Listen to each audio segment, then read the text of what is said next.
you, Charlotte, and thank you everyone again for being here. Can I just start by saying you shouldn't have to be here today.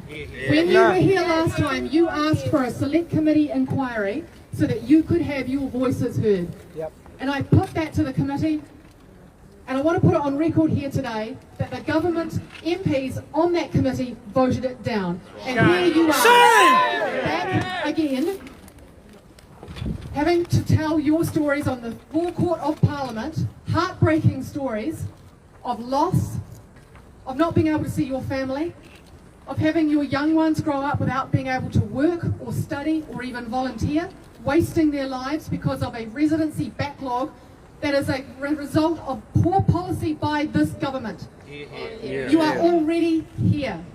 These backlogs of residents were caused, as I say, by poor policy. They're not going fast enough, as you know that they've been able to do in the past. When these guys came into government, the residency queues were 6 to 9 months long. They're now 2 years long. And that is if you've had your application selected.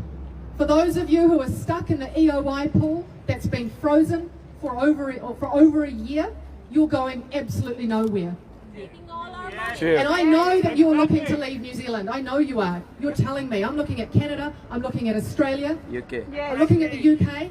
Yeah. Because why would you stay here when there is no certainty, no surety? All you're living with is stress and anxiety. Yeah. And for those children who are turning 18 and who have already turned 18, who are sitting at home doing nothing, wasting their youth, that is a tragedy. And there is no fair-minded person in this country who would think that is right. And we will be calling loud for this government to give those students or those people who are turning 18 a work visa so that they can do something with their lives while they wait for this backlog of residents to be cleared. Remain dependent on their parents. The other thing, while they can still remain dependent on their parents and come in under their residency. Yes. The other thing that we're calling on is to get rid of the residency backlog.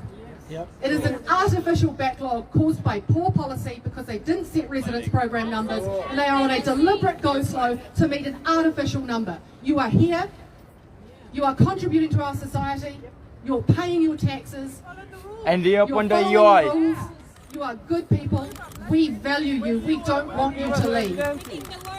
And they opened the EOI. Yep. Not just UI. Residency. Residency, yeah, man. That's true.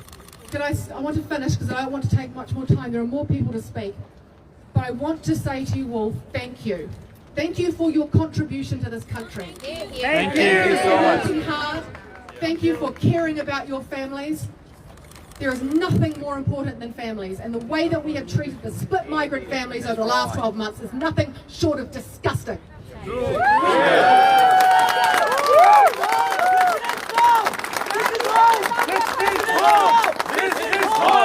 This is home.